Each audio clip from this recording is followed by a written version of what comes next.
The Pillarman cars of light and the Amazonian of Themskara Wonder Woman would engage in battle under the snow-lit night. As the soldier Steve Trevor and Rudolf von Stroheim watched from a distance. The clash between two beings of immense power and strength. The sounds of their punches as their knuckles would connect, reverberating across the land. This level of ferocity, this level of violence, something Stroheim never would have thought possible for a mortal, let alone a woman. But yet, the American counterpart next to him watched on as if this were just an ordinary day for him, but this left the German soldier with more questions than answers. For Cars, he produced two blades from his wrist as they clashed with the metal bands around the wrist of the Wonder Woman, unable to cut through. The strength of the Amazonian is impressive, Cars would say. Likewise, for a pillar man, I am far more than any man. Let's find out. Diana would send Cars flying with a crack to his skull, delivered via a kick. However, Cars would manage to rebound as he went plunging towards her. For Stroheim, even with his mechanically enhanced eyes, he could barely keep up with their movements. How is this possible? Stroheim would say. How can it be? What kind of woman? Wonder Woman? She doesn't like to be called that either, Steve said. But truly, how else could you describe someone like her? Enough with the platitudes, American. Tell me what you know. I shouldn't tell you anything, but it's not good to leave someone in ignorance. I take it that you're also after the Super Asia, right? What? You mean that stone? Yes, it's a very important stone, and allowing them to get their hands on it isn't going to do well for the rest of the world. I have to say, the German army can be a bit dense sometimes, but I had no idea you guys were that stupid. From the original intelligence we gathered, you all didn't believe in things like God or the occult. Yet you seem to dabble in it mighty well, don't you? We do not believe that a God will command our fate. Our fate is in the hands of our own. The power of man. Man is greater than any false superstition you can think of. And yet you have seen the truth before your eyes, and you choose to live in ignorance.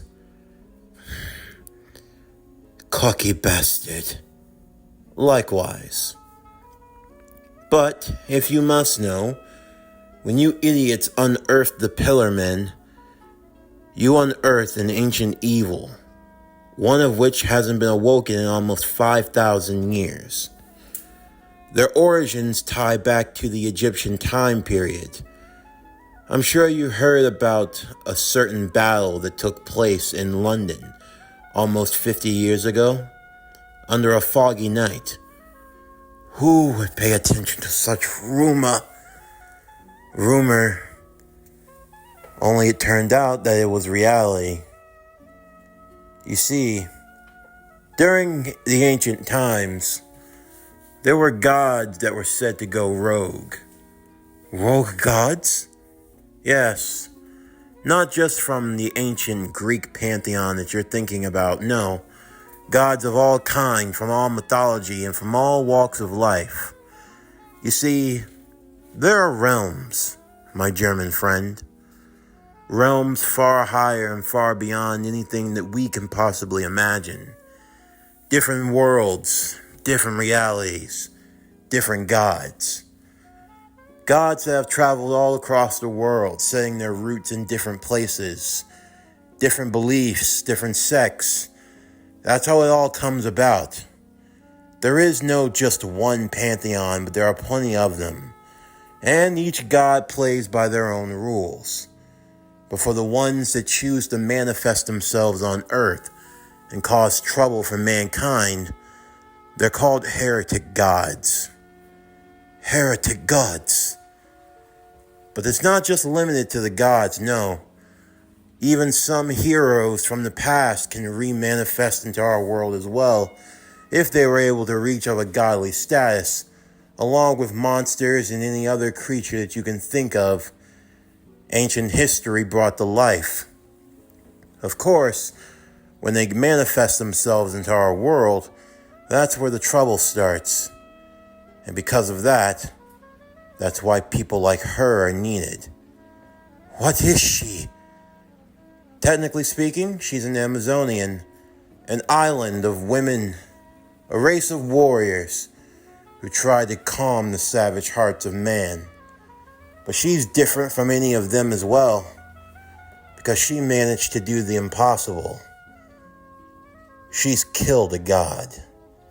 Killed a god! Now I've truly heard it all. A woman, no less, managed to kill a god. How ridiculous can you be? You can call it whatever you want, but that's just a fact. She defeated the god Atlas. That's how she managed to get those special cuffs around her wrist. But she's got a whole host of tricks up her sleeve. She no sleeves. And I see you don't know what a metaphor is. So tell me, if you know so much, you mentioned the god of Egypt, Anubis. What does the god of death have to do with anything? It actually has to do with a lot. Remember what I told you. There are worlds far beyond our own. Different realms, different gods. Sometimes gods that all share a similar title inhabit a particular realm. The realm of the dead. It's not just host to one evil that you might think, although evil would be a stretch. What? You're saying that the devil in hell has playmates? In a roundabout way of speaking, yes. Although it's not as cut and dry as what you would think. Unlike what Judeo-Christianity would have you believe, it's not just one thing of a god and a devil. But no, the realm of the dead is something entirely different. Different death gods from different parishes, different pantheons, they all inhabit one area. Based on someone's belief and way of life, they're basically funneled through a system that leads them to that particular domain. Picture the realm of the dead being a whole different world divided into different territories, where souls are congregated amongst the different leaders of that realm. Your Hades from the Greek mythology, or Hela from Norse mythology. Even Anubis has his own place in the domain. But Anubis wanted more. And where better to get souls from than Earth, a planet that births millions of souls at a time and loses just as many. Then when you have the conflicts of war and other things, it's easy to see how you have a never-ending supply of souls. So what does Anubis want? Well, it all started with a priest, a sorcerer that served under him. His name was Wotan. When Wotan was awoken after his slumber, he attempted to complete the mission that he had been given, to spread death all across the earth, and to have it subjugated under the will of Anubis, thus giving him a path back into our realm. But thankfully, his plans were stopped by a hero of light. A hero of light. Joestar. That's the one. Joseph Joestar, the descendant of Dr. Fate, Jonathan Joestar. Since then, we've been trying to figure out how to get him into our ranks. Organizations like my own, the Copper Black Cross, We serve in a way of protecting humanity against the heretic gods. That's led me to finding her. Or rather, she found me when my plane crashed into the ocean and I ended up washing up on her island. Together, we fought against one of those heretic gods, and we've been together ever since. Ah, yes, thank you for the history lesson. So what do we do now? We cut them off at the source. No matter what, we can't allow him to escape, especially with that Super Asia stone. The moment they have it, their plans are going to be brought to fruition. If he achieves the next stage of his perfection, he'll be able to spread his disease all across this world, just like Wotan did, but without the ambition of having the sun stop him. The sun. That's right. The sun has always been their weakness. It's like a purifying light. It destroys them with ease.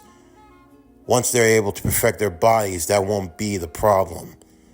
They'll be able to spread their tyranny not just at night, but during the day. Another war is going to emerge between humans and the monsters. And at that point, a world of the dead. Exactly. They'll create an entire world of monstrous dead. And soon enough, they'll create the pathway for Anubius to awaken. As the two spectators watched on, Diana would continue her battle against Cars. The Pillar Man was able to hold his own against the Amazonian and was even able to slash her a few times. She responded in kind with the skill of her own sword.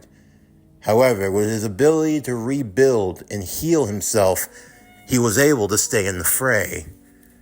The two beings seemed almost evenly matched. I'm not going to get anywhere. This woman, as much as I would hate to admit, she's slowing me down. Or are you just trying to stall? Cars would say. So you finally figured it out. I'll have to admit, if it comes down to just natural strength, you're probably stronger than I am. But that doesn't really matter. All I have to do is hold out just long enough. You're banking on the sunrise. Is that your play? You're not strong enough to escape me, and you know it. And at that point, what will you do? Even if you can claim hold of the stone, you're not fast enough to get away from me. There's nowhere for you to hide, and there's nowhere for you to run. The moment that the sun rises over the west, that will be the end of you. If that is truly your plan, then I must say you are a foolish human indeed. It's Amazonian, thank you very much. Forgive me, Amazonian. But it makes no difference. This world will be reclaimed in keep of my master. You wish to bring back the god of the dead, Anubius. Why? Has his greed known no bounds? Can he not be satisfied with his own territory in the underworld? Why does he have to claim Earth? It's far more than that. For a long time now, the Pantheons have tried to remain at peace. At least that's what they want you to believe. A silent war is being waged. A war that you cannot fathom. Those high above think of themselves as untouchable, but I can assure you that is far from the case. You think the underworld is just one realm? Just one particular territory? No, my dear Amazonian. The underworld stretches down endlessly, layers upon layers, worlds upon worlds. And for so long, the gateway between those worlds have been kept at bay for long enough. It is time for my master to awaken. and to take back what is rightfully his. He has served as the guardian between realms for long enough. Now it is time for him to assume the throne of king. The position of king. King of what exactly? Cars would point to the sky. Those who live higher up. And I'm not just talking about the heavens. No, there are places far beyond even there. There is one king, a king that serves above all of the rest.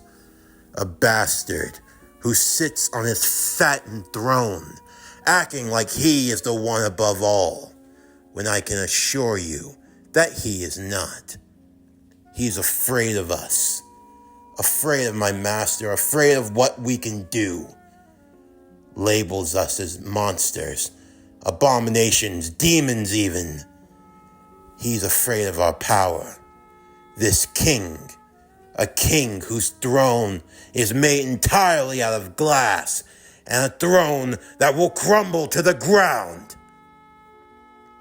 Now Diana was confused, and Cars could see that on her face.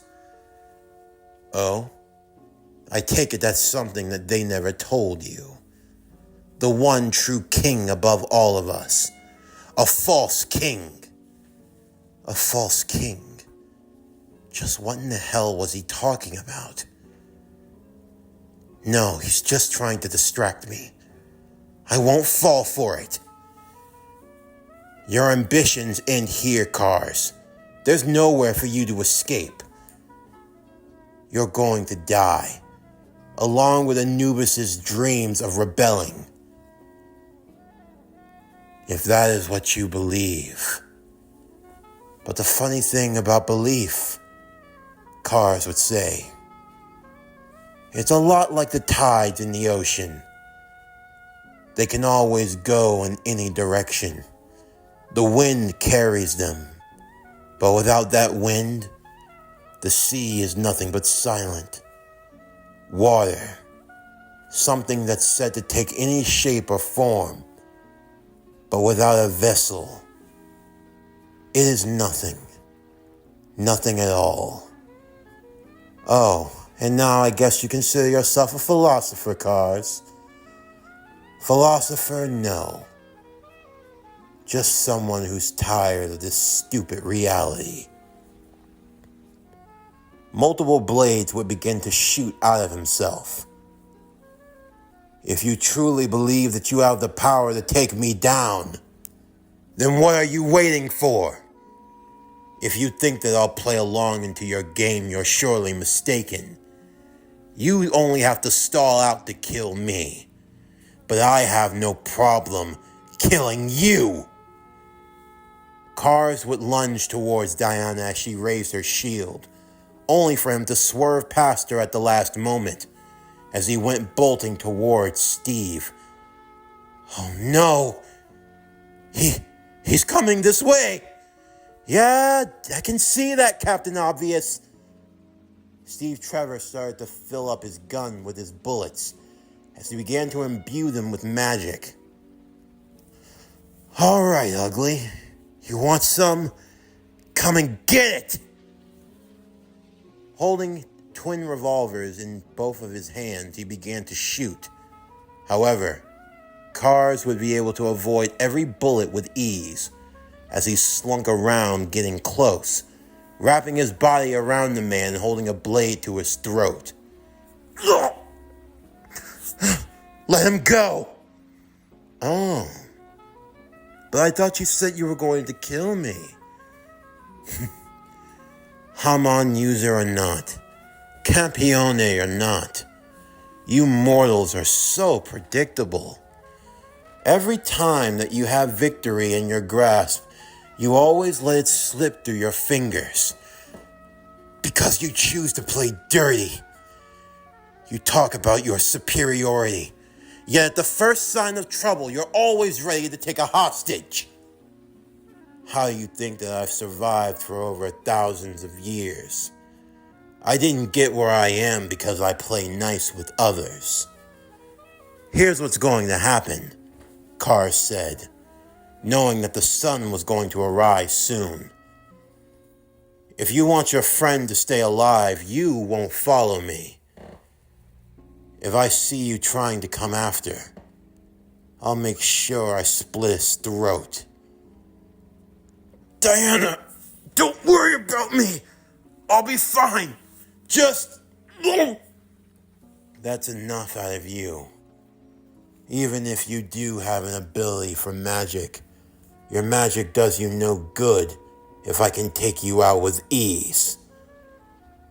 Cars would take out one of his rings, a ring of death, as he placed it inside of Steve Trevor, placing it into his skull. Magic is used through concentration of the mind, right? If you try to wield any of your magic at all, my ring will release a poison into your brain and will shut you down instantly. He's covered all of his bases, Stroheim thought. I don't have enough time to get away completely. I'll have to retreat back to my lair. Hold out until then. The two would disappear into the night. Diana wanting to give chase, but Stroheim would stop her. Let me go! I have to save him! I have to! You won't be able to do anything for him. Not now. Just wait. I know people. Who?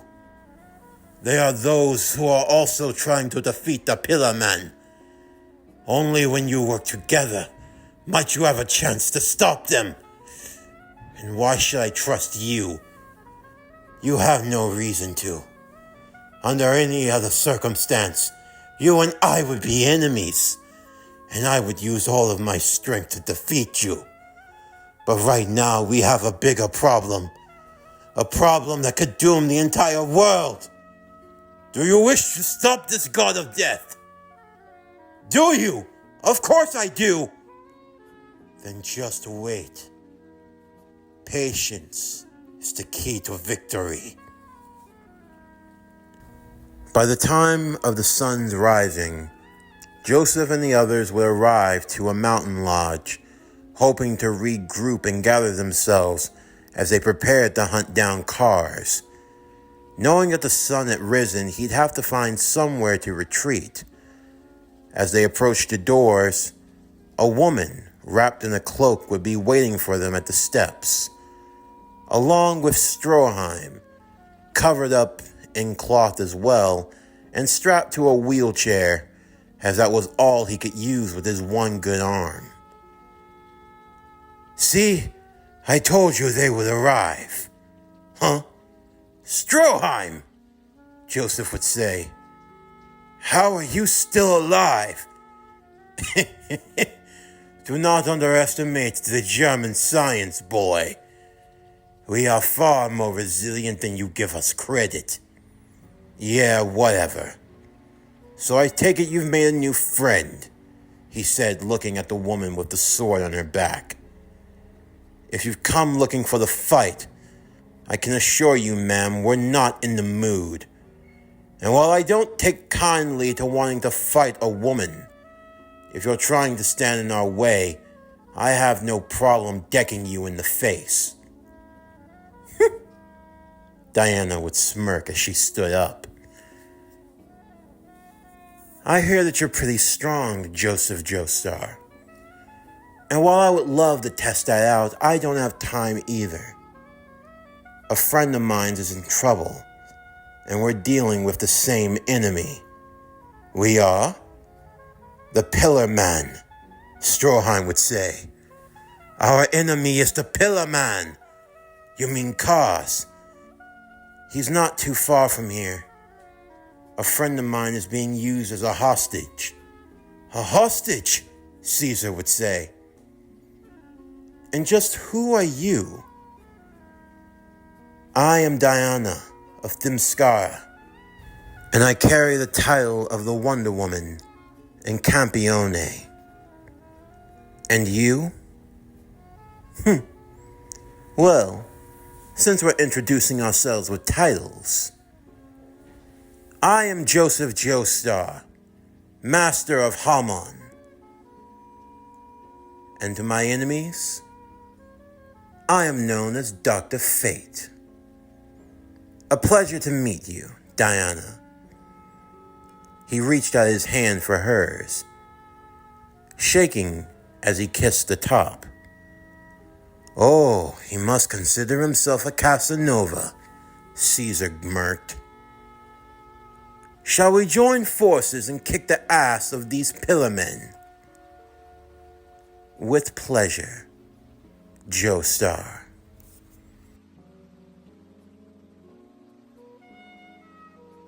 This concludes JoJo's Bizarre Adventure, Battle of Fate. What if Joseph Joestar was Dr. Fate? Part 8. As always, if you enjoyed today's video and everything else that we have to offer, then please don't forget to like, comment, subscribe, share, and hit that bell for post notifications so you can stay up to date on everything that is PowerCore Productions and Podcastings that has to come out now and in the future. And stay tuned next time as we continue with JoJo's Bizarre Adventure, Battle of Fate. What if Joseph Joestar was Dr. Fate? Part 9. But anyway, that's going to do it for the end of today's video. I'm Javon Harrington with PowerCore Productions and Podcastings, signing off, and I'll see you next time.